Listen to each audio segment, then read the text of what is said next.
लीला का चिड़िया घर का दौरा। एक इंटरेस्टिंग कहानी। एक खूबसूरत रोशन सुबह थी।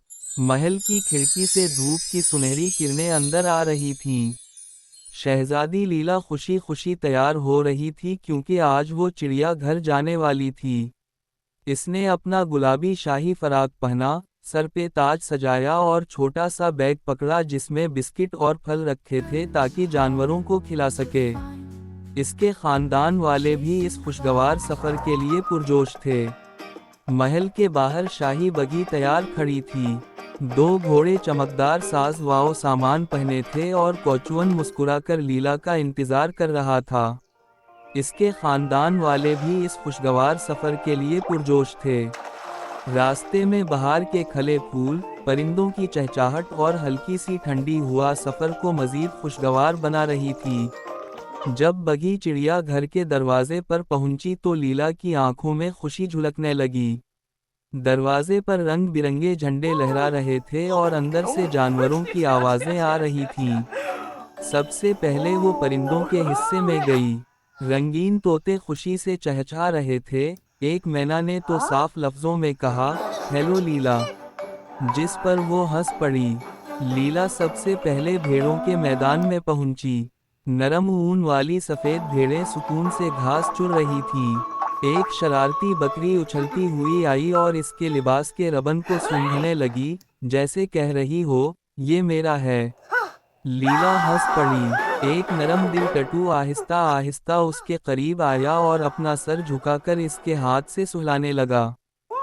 फिर वो शीर के पिंजरे के पास गई, जहां शीर बड़े वकार से बैठा था। लीला ने थोड़ा दूर रहकर उसे देखा और आहिस्ता से कहा, तुम कितना खूबसूरत हो, मगर मैं जानती हूँ तुम जंगल के बादशाह हो। इसके बाद वो हाथी के पास गई। बड़ा सा हाथी अपने लंबे से कान हिला रहा था और सोनट से पानी छिड़क कर सबको हंसा रहा था। लीला ने उसको एक मीठा आम खिलाया। चिड़िया घर में बंदर सबसे ज्यादा शरारती थे। वो एक टहनी से दूसरी टहनी पर उछल कूद कर रहे थे। एक बंदर तो लीला के बैग में झांकने लगा।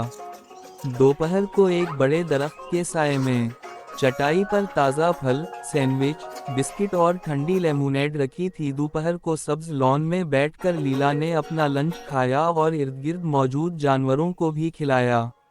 लीला और इसका खानदान हंसते बोलते खाने का मजा लेते रहे, जबकि दूर भेड़ें और बकरियां घास चुन रही थीं। बचे जानवरों को हाथ से खिला रहे थे, परिंदे गीत गा रहे थे।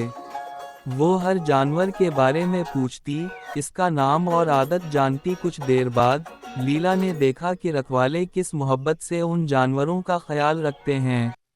कोई ताज़ा घास डाल रहा था, कोई पानी के बर्तन धो रहा था और कोई जानवर की सेहत चेक कर रहा था।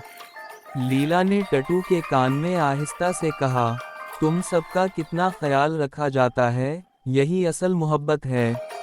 शाम होने लगी तो लीला ने सब जानवरों को हाथ हिलाकर अलविदा कहा और आस ने टट्टू को गले लगाया, भेड़ों और बकरियों को हाथ हिलाया और रखवालों का शुक्रिया अदा किया।